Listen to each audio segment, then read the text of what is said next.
E buonasera a tutti lettori e lettrici di Star Wars Rebel Comics, bentornati in una nuova puntata di Holocron Book Club, la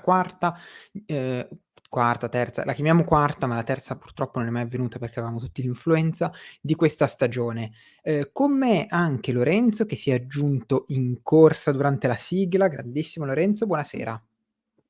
Buonasera Giorgio e buonasera a tutti i nostri spettatori. È un piacere tornare qua, anche se in realtà è la mia prima puntata di Holocron, quindi super contento di commentare Ah, un libro insieme a ottimo. te. Ottimo, ottimo. Oggi ci concentriamo su, come sempre con Holocron Book Club, su una singola opera e per questa puntata abbiamo deciso di scegliere Cataclisma, che ho qui nella sua edizione deluxe per la Celebration, anche chiamata la Poppy Poppy Edition, visto che il fatto di essere deluxe consisteva in delle pagine gialle, il solito frontespizio firmato, penso, sì, Sì, sì, c'è esatto, l'autografo di Lydia Kang con l'autografo di e Lydia anche Kang, il logo in rilievo brillante, il logo di il Alta logo, Repubblica.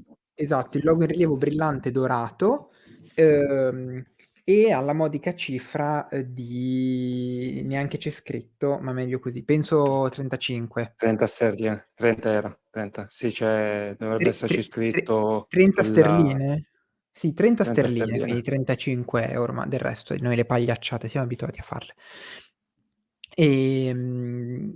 Cataclisma è il secondo romanzo adult della fase 2 dell'Alta Repubblica, che vi ricordo è questa fase che è tornata indietro nel tempo rispetto alla fase 1 di 150 anni e ci ha presentato una situazione della galassia inedita, dei nuovi protagonisti, soprattutto dei nuovi antagonisti, uno dei quali, anche se forse è più un personaggio grigio, più un antieroe che un antagonista, è proprio qui sulla copertina ed è Axel Greylark e torneremo a parlarci in maniera un po' più approfondita nel corso di questa puntata.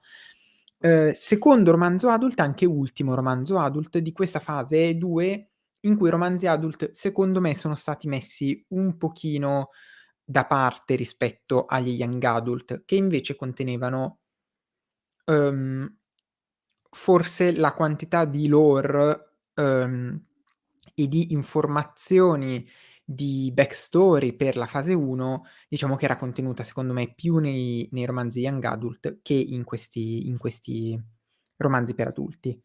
Sì. Lorenzo ti Se chiedo vediamo banalmente, per esempio, che nei romanzi adult non c'erano le cugine Ro, e già la esatto, dice lunga, insomma. E in Convergenza la madre a malapena si leggeva in qualche capitolo, almeno in questo è esatto. stata un po' più protagonista, anzi antagonista. Praticamente assenti, i personaggi legati alla famiglia di Marchion Ro, un grande focus invece sulla guerra tra Eiram e Erono, che sono i 2 pianeti tra i quali viene costruito il faro Starlight, come ci viene raccontato nella fase 1, e sugli oceani di Eiram sarà proprio il posto dove cadrà il faro Starlight.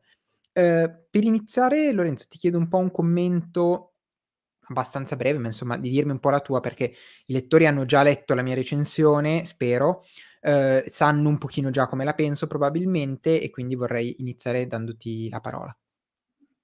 Perfetto, vabbè, in Ne realtà approfitto anche come per avevamo condividere il link. commentato settimana scorsa, s che mi mancava appunto un centinaio di pagine, anche in queste ultime 100 pagine, a maggior ragione che sia andata un po', a sviluppare totalmente quello che era la battaglia di Dalna, proprio il romanzo chiude a bomba. E quindi se già avevo apprezzato anche la prima metà, che forse era quella un po' più lenta, un po' più difficile da seguire, diciamo poi la conclusione mi ha super appagato diciamo, magari dello sforzo, anche se in realtà non è stato uno sforzo, della prima metà.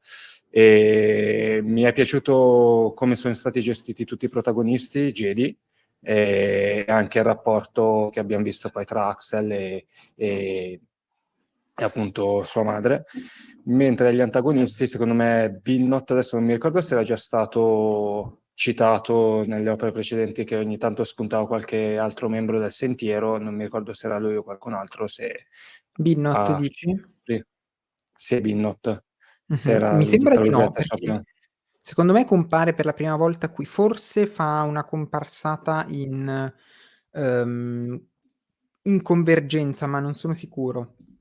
Perché citi gli altri romanzi, a parte vabbè ovviamente Il Sentiero dell'Inganno, citavano qualche personaggio insomma che non erano le cugine Roh, che non era la madre, che non era l'Araldo, però francamente son quei nomi lì che li buttan lì e non son stato diciamo Sì, a sì, sì. memorizzarmi chi fosse poi per l'importanza diciamo che hanno avuto negli altri Confermo che romanzi. Binnott veniva già menzionato cioè comunque che appariva già in Convergenza, esatto. Okay. E quindi nonostante diciamo sia un villain di tutto rispetto, messo anche più in primo piano rispetto alla madre in questo romanzo, comunque sapendo diciamo chi era solo in questo romanzo non mi ha dato particolare soddisfazione. Certo che comunque fortunatamente essendo la battaglia sviluppata su molti più fronti, e sembrava non terminare mai le ondate di membri del Sentiero che arrivavano, comunque anche diciamo i ruoli di antagonisti, mi hanno soddisfatto, quindi comunque promosso a pieni benché ci sia qualche altro difetto che poi ci arriviamo, volevo anche un po' sapere la tua. Mh-mh. Sì, devo dire a me è piaciuto molto, che beh, nel senso rispetto a Convergenza che aveva secondo me un po' un numero un po' più limitato di point of view, era, mhmm, molto più concentrato su Xiri e su Fantù. Io l'avevo vissuto come molto più concentrato su Xiri e Fantù, che sono appunto i 2 principi, ereditari, Xiri di Erono e Fantù di Eiram, che si sposano appunto alla fine di Convergenza. Ho trovato Cataclisma molto più bilanciato come romanzo, molto, più, costruito in maniera corale, di quella coralità che secondo me è una coralità che funziona. Non l'ho trovato faticoso, anche se in effetti la prima metà di romanzo è un po' più difficile, proprio perché ci sono tanti punti di vista e si salta un po' da un capitolo all'altro, da un punto di vista all'altro. Quando poi le varie linee narrative si intersecano in quella che è la battaglia di Dalna, in effetti poi il romanzo prende un po' il volo. Sì, Per cui quando tutti i Jedi arrivano finalmente su Dalna, esatto, Yaddle, Creighton, Jella e tutti quanti su Dalna, vediamo esatto. poi appunto l'inizio della battaglia, lì proprio capisci la coralità dell'opera, quindi Esatto, va bene esattamente. così insomma. Ne approfitto per salutare intanto Edoardo che ci ha scritto adesso: "Ciao ragazzi, ciao Edo, buonasera e buonasera anche a, Jose, ciao, che prima non ti abbiamo salutato." E Andrea invece ci scrive: "Per colpa della cena aziendale vi recupererò in differita." Cena aziendale, motivo per il quale stiamo facendo la diretta oggi e non ieri, e ci approfitta per augurarci un buon Life Day. Che c'è già stato, perché sapete che è il 17 novembre il Life Day. Ehm, no, poi a me comunque è piaciuto molto, l'ho so appunto ci ho messo un pochino a ingranare, però poi sono andato davvero a sprombattuto molto, molto, molto rapidamente. Come già menzionavo nella recensione, forse, all'inizio avrei dedicato dei capitoli un po' più lunghi ai vari personaggi, perché all'inizio sembra che la trama non vada da nessuna parte, perché fai dei passi così microscopici a ogni capitolo, che sembra che non ti stiano portando da nessuna parte.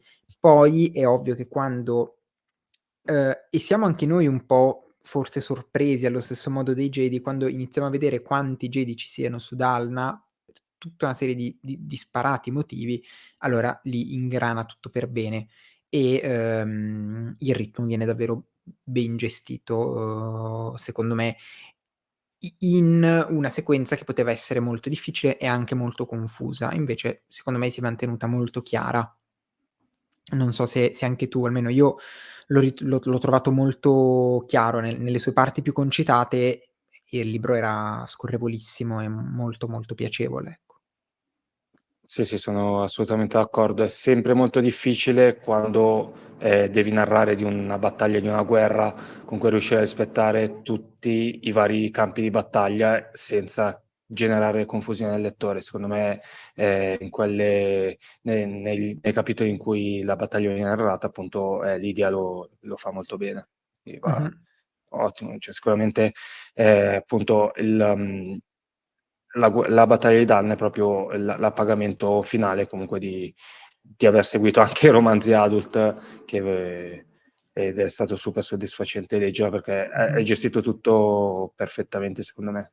Sì, soffre secondo me un po' l'assenza, cioè essenzialmente l'assenza del Sentiero della vendetta. Cioè, anche lì, se fosse stata un'unica opera che metteva i de dentro tutte le varie trame, forse io me la sarei goduta un po' di più. Sarebbe stato sicuramente più massiccio come romanzo, però io personalmente me la sarei goduto un po' di più. Mhmm, diciamo che vabbè, è un po' un gusto personale. Più che altro sembra che, come dire, in né Il Sentiero dell'Inganno avvengono una serie di cose al Sentiero della Mano Aperta, che sono dettagliate molto bene, e queste cose avvengono in Cataclisma in maniera estremamente improvvisa. Non so Lorenzo se tu hai già letto Il Sentiero dell'Inganno. Aspetta, Sentiero della vendetta o Sentiero dell'inganno, Scusami, Il Giorgio? Sentiero della Vendetta, Ah scusami. okay, infatti cioè Sentiero dell'inganno mi sembrava No, no, strano. parlavo di No, Path no, of Entries. aspetto l'uscita italiana di Okay. gennaio e queste vacanze mi intratterrò con Missione al pianeta X che devo recuperare ancora quello, però vabbè, Okay. sicuramente lo leggerò Ehm rapidamente. Però essenzialmente, ma non facendo dei minimi spoiler, ma vabbè tanto Holocron è una diretta in cui gli spoiler sono consentiti. La creazione del Sentiero del Pugno Chiuso in Cataclisma, e a un certo punto, come dire, i cultisti iniziano a dire: "Ah, siamo del Sentiero del Pugno Chiuso", così dal nulla. Ehm, Sì, è vero, Forse un po' troppo dal confermo. nulla.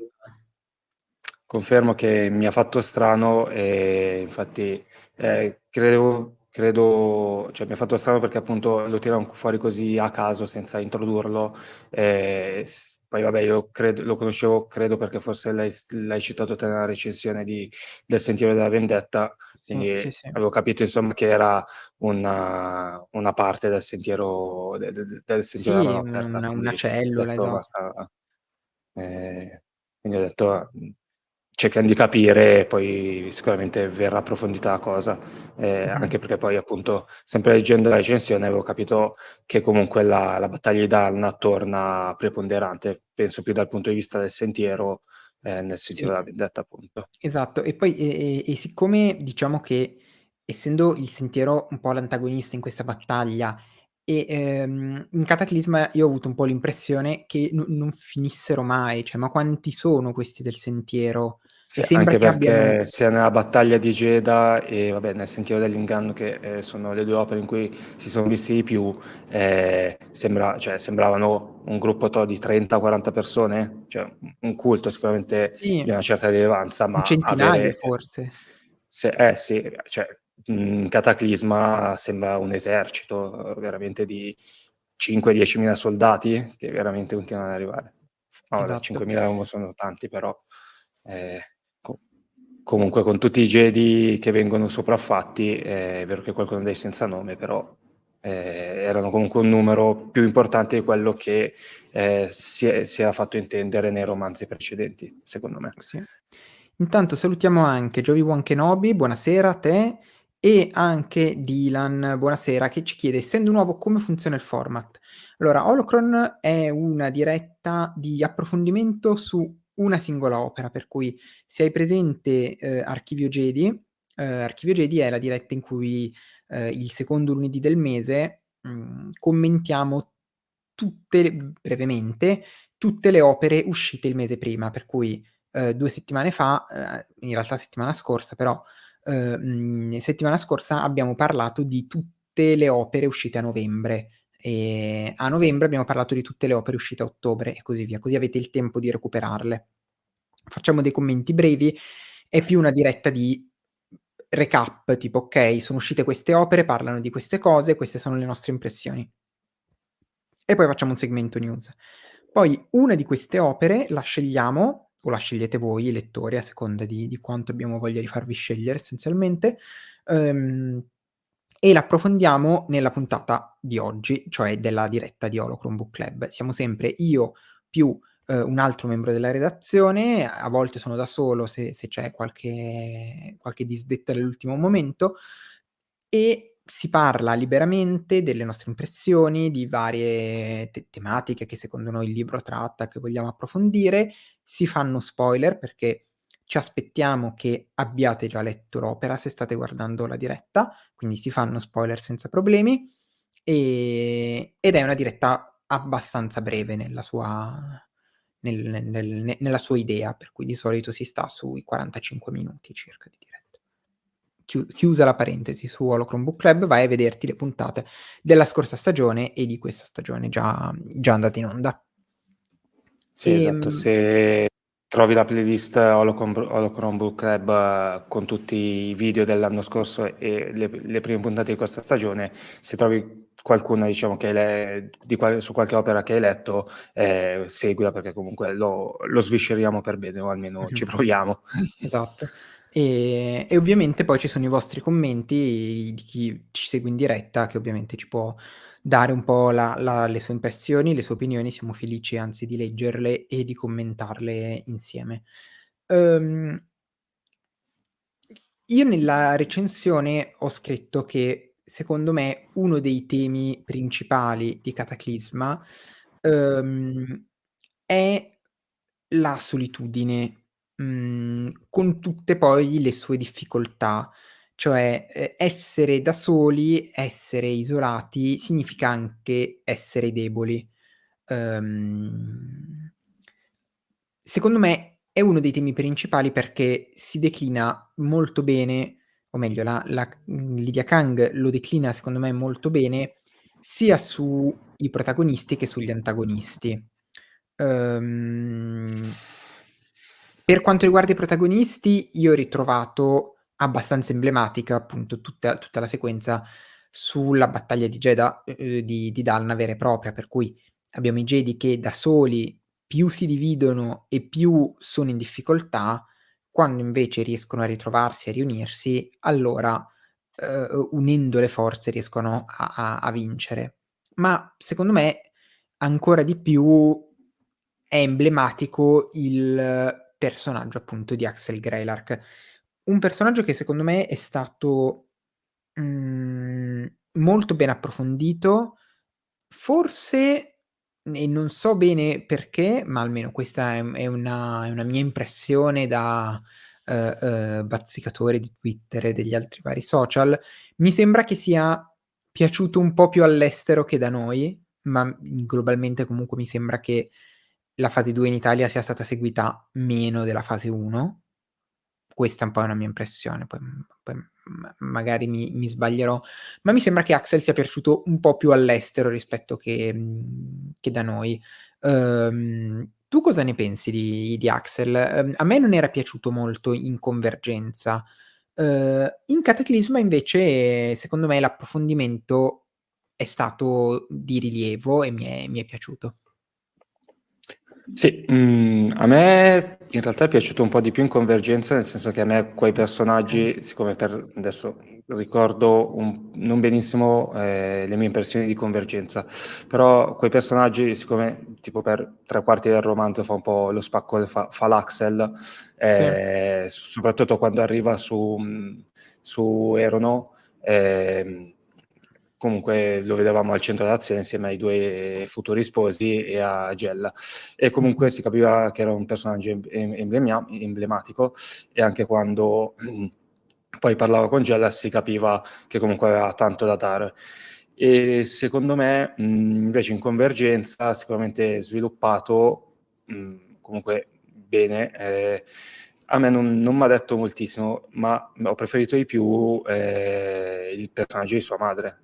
Mh-mh. Non Sì, cioè proprio Kyon Greylark e meno diciamo il loro rapporto, che ha seguito una linea secondo me abbastanza lineare, e invece diciamo questa cancelliera che poi, essendo stata addestrata diciamo in una scuola molto militare, quando poi arriva su Dalna come semplice cittadina, dice: "Ho una che può dar veramente una mano alla battaglia", e sì, quindi ho sì, sì. apprezzato più la madre. Axel l'ho apprezzato non molto, perché secondo me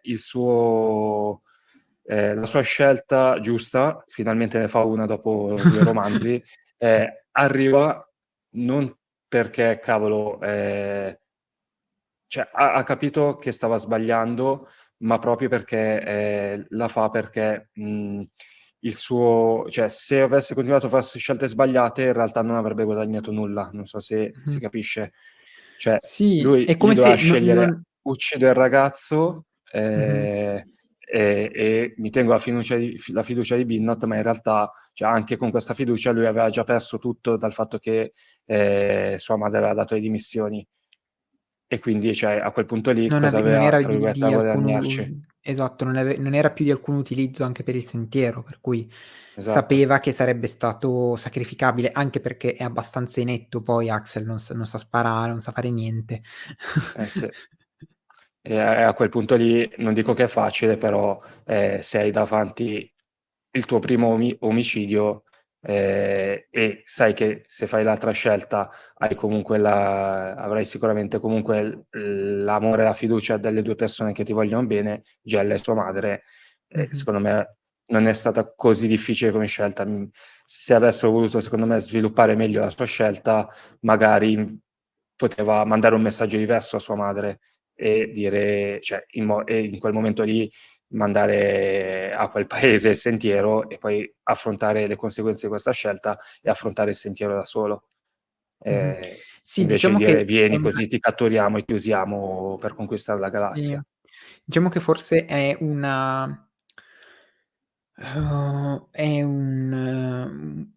scelta che viene più dall'esterno che dall'interno, insomma non cioè, le condizioni sono queste, esterne, allora scelgo di comportarmi così. Non che sono davvero chissà cioè, a me sembra che la redenzione di Axel arrivi ben dopo la scelta. Cioè, arriva quando praticamente ha visto la morte in faccia, ma nel momento della scelta effettivamente la scelta è ancora abbastanza di convenienza. Quindi sì, Sì, una sì, scelta più dall'esterno che assolutamente. dall'interno, sì. E la cancelliera a me è piaciuta molto, devo dire, secondo me cioè io ho avuto un po' la sensazione, anche poi avendo letto adesso Eye of Darkness, insomma che si sovrapponga sotto certi aspetti tanto a Lina So. Cioè, ehm, senza nel senso Lina So non ha un figlio come Axel, ma c'è il povero Kip che è un ragazzino, è un bambino povero, non ha fatto niente di male nella sua vita. Ehm, e ovviamente partono anche da situazioni nella galassia diverse. Uhm, Però mi sembra che, appunto, calati in contesti diversi, ma siano 2 personaggi forse un po' troppo simili. Poi magari lo dico anche a posteriori perché sono fresco della lettura di Eye of Darkness, per cui magari, subisco anche quella, ecco. Mh.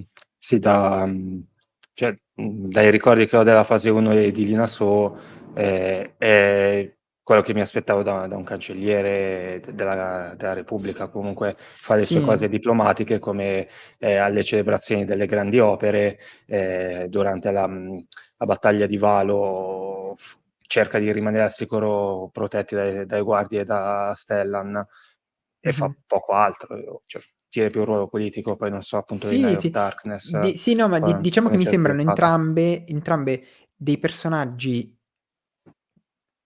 con appunto una rilevanza, un potere politico, di cui però sono entrambe comunque un po' stanche, che accusano, che manifestano in maniera importante il loro essere madri, uhm, ehm, e entrambe in grado di, in maniera diversa, di essere diciamo attive sul fronte o dure, quando serve ribattere, ecco.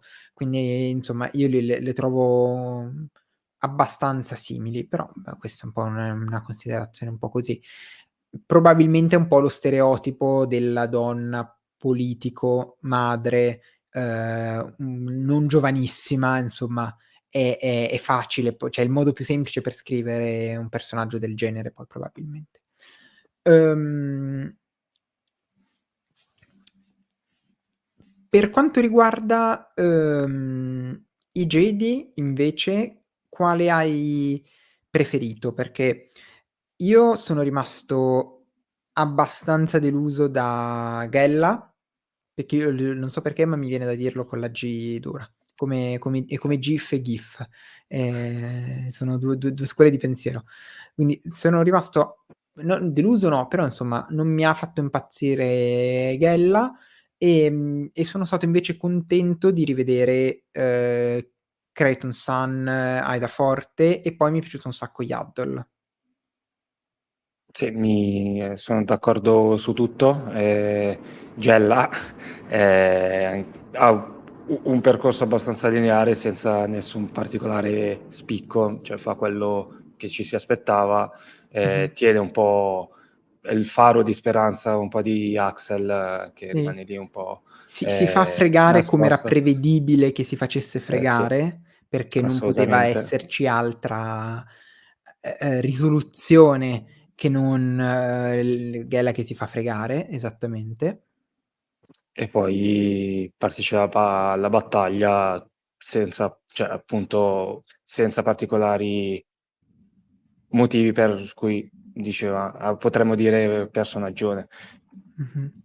Poteva essere anche un qualunque altro Jedi, se non vabbè perché ha questo ruolo di convivialità con Axel, se no, poteva essere un qualsiasi altro Jedi. Mh-mh. Ottimo per me Creighton e Aida, abbiamo visto anche Sì. sviluppato un po' più Aida rispetto alla battaglia di Jedha Sì, è e alla vero. prima convergenza. E secondo me c'è stato almeno ritengo, vabbè, errore. Mi sarebbe più piaciuto se fosse morto anche lui come Aida, Sì. visto che svengono al termine della battaglia, svengono insieme, facciamo insieme e non capisco perché ne abbiam fatto sopravvivere uno dei due. Adesso non so se tornerà nel sentiero della vendetta, però secondo Mi me potevano sembra benissimo. di no, però adesso non me lo ricordo. Il sentiero più che altro ha, Matti e Olivia come Jedi principali, ecco. Okay. Perché sono comunque personaggi di Kavan essenzialmente. Eh, sì, sì, sì. Esatto. Vediamo poi sui Jedi, Sì, ho io ho apprezzato so anch'io moltissimo Yaddle sì, in sì, questo sì. ruolo quasi di balia, un po' inaspettato, non mi Sì. aspettavo cioè che potessero prendere un youngling e fargli da balia quasi, perché non è il suo Padawan, è Mh-mh. veramente la balia di questa ragazzina. Però funziona bene Non mi in ricordo la questo specie. ruolo. Sì, sì, assolutamente d'accordo. E poi gli altri che io ho apprezzato penso di più in Cataclisma, rispetto a Convergenza sono anche Xiri e Fantù, che in Convergenza mi avevano un po' cioè si capiva che dovevano mettersi insieme, non so come dire, che dovevano finire insieme. Qui ho visto una dinamica un po' più evoluta, perché stanno insieme, ma sono ancora una coppia, tendenzialmente nuova, che non si conosce e che non ha neanche così tanta fiducia l'uno dell'altro, o meglio c'è un di base, ma non si fidano come una coppia che sta insieme da anni, ecco. Uhm, e allo stesso tempo non possono stare vicini per maturare come coppia, ma devono stare ognuno nei rispettivi pianeti. Quindi la gestione di loro 2, che poi effettivamente riescono a stare insieme, fisicamente nello stesso posto, e c'è tutta la battaglia, diciamo, aerea con loro, secondo me è stato un buon modo per far evolvere i personaggi e anche una gestione molto realistica di questa coppia, forse più che in Convergenza dove erano: "Ah sì, i principi che devono sposarsi". Non so se anche tu hai notato questa S evoluzione. Assolutamente sì. A me eran piaciuti anche in Convergenza perché mi piaceva il loro ruolo più politico che, come coppia, quindi proprio appunto il fatto che dovessero comunque era intrigante il fatto che, poi dovessero girare il pianeta per convincere i vari villaggi a dire: "Raga, basta guerra, Sì. c'è un trattato di pace che avverrà Mh-mh. nelle prossime settimane, nei prossimi mesi per questo motivo".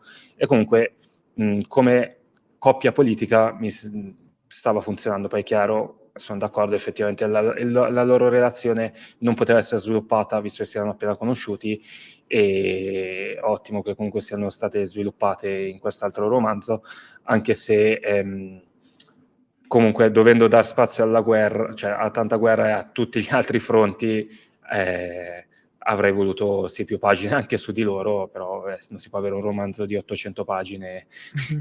che approfondisca ogni singolo campo di battaglia. Però, mhmm, anzi, mi spiace non vederli più, negli ultimi romanzi e racconti che mi Mh-mh. mancano della fase 2. Ecco, hai praticamente anticipato la mia prossima domanda, insomma il prossimo tema con cui volevo andare a chiudere un po' questa puntata di Holocron. Di questi personaggi, sicuramente quelli di Cataclisma, ma butterei dentro anche gli altri personaggi della fase 2, visto che appunto Cataclisma ne rappresenta, almeno per quanto riguarda i romanzi adult, la conclusione. Quali personaggi vorresti rivedere e in che maniera? Sapendo che poi nella fase 3 andiamo avanti, ecco. Cioè Appunto, cioè io penso che ci sarà poco spazio per quasi tutti i personaggi che abbiam visto in Cataclisma, cioè penso che appunto Xiri e mh. Fantù ne vediam più. No, ma dico magari Ehm in altre opere, flashback, ah. cose, in generale. Okay, scusami, pensavo sempre negli ultimi prodotti che mancan della fase 2, No, no, no, proprio in generale, quale personaggio magari che meriterebbe un piccolo spin-off, un'opera a parte, cose del genere. Ne penso Creighton, che mi Mh-mh. ha proprio conquistato proprio come dicevamo forse in qualche diretta precedente, effettivamente lui è troppo, forse un po' troppo lo stereotipo di Jedi, Mh-mh. quindi quindi ti conquista è un format che funziona, un Jedi fatto così, e quindi mi piacerebbe sapere altro su di lui, anche se vabbè in realtà, non ne abbiamo altri 50 di Jedi così, quindi, Sì. ehm, vabbè. Ehm, mah, nonostante ci abbia un po' deluso forse Jella, finalmente avrà la Mh-mh. possibilità di sviluppare il suo percorso da cercavia, a quel Mh-mh. punto voglio capire dove andrà a parare, e secondo me potrebbe andare a parare sempre con Axel. Non so, dopo che avrà scontato le sue pene, Potrebbe. anche lei da cercavia potrebbe capire questa cosa qua. Mh-mh. Ehm, Io invece sì, penso basta. dico proprio Xiri e Fantù, nel senso che mi piacerebbe vederli, in una specie di grosso prequel della fase 1, non so, cioè di loro vecchi. Magari quando decidono di far costruire il faro Starlight, vabbè, il faro Starlight in realtà lo decide l'INASO, però magari l'idea, una prima concezione di: "Ah, qua ci andrebbe proprio bene come dire, un faro iperspaziale, sarebbe proprio utile", e sarebbe bello vederli in uno stadio più, secondo me, avanzato della vita. In un perché più che altro permetterebbe magari un collegamento tra le 2 fasi un po' più in là negli anni, ecco. Mh-mh. Sì, anche se il mio dubbio è, cioè anch'io l'avrei detto anche loro, ma non saprei bene cosa si potrebbe dire, cioè cosa cioè interessante quello che hai detto te, però Cosa faccio avrebbero da fatica a dire, un dici? romanzo su questa cosa Sì. qua. Sì, no, magari Ehm, vederli comparire appunto in un romanzo, ma senza incentrarlo su di loro, ecco, okay, qualcosa del okay, genere. sì, sì, può funzionare. Bene. Ehm Allora io non Ti lancio io uno spunto? vai, vai Okay. volentieri. Mi ha un po' fatto bollire il sangue una delle battute finali dopo tutta la battaglia, quando, adesso non mi ricordo se già tra virgolette "nell'epilogo" o, mentre stavano andando via da Dalna i Jedi, Mh-mh. di Creighton e di, Yoda, che dicono: "Ah no, no, non raccontiamo, non diciamo niente qua di questo disastro di Sì, battaglia, sì, sì, ho meglio capito. dimenticare, non scriviam niente negli archivi né niente". E questa è una cosa che mi aspetto Sì, più dai Jedi della prequel che dall'Alta Repubblica. sì, Al e massimo poi dalla fase 3. sembra proprio una forzatura. Mh. Ehm, c'è anche da un'altra cosa che io non ho apprezzato moltissimo su questi toni è i collegamenti con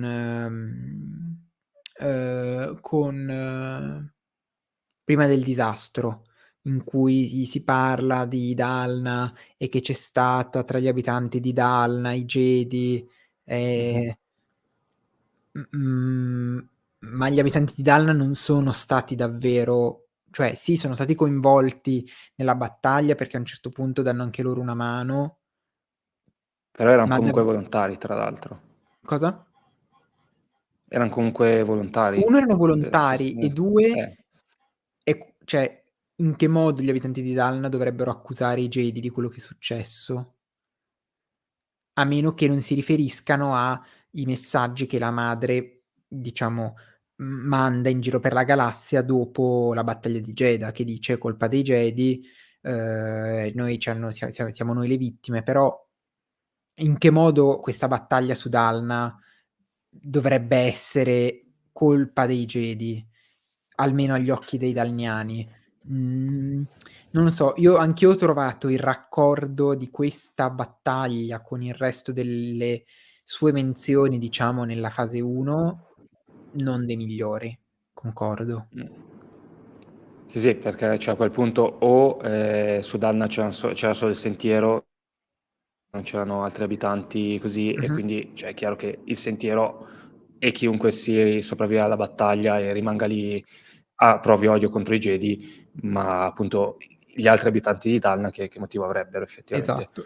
O però, pensavo me lo dicessi te, ma a 'sto punto direi no, non so, qualcuno del sentiero che è rimasto lì, se già li avevano, tra virgolette, "fregati" con la battaglia di Jedha, poteva, far passare e convincere gli altri abitanti di Dalna che era stata comunque tutta colpa dei Jedi, ma mi sembra di capire che questa cosa non traspari. No, io non l'ho desunto, diciamo, per cui no, Mh-mh. direi di no.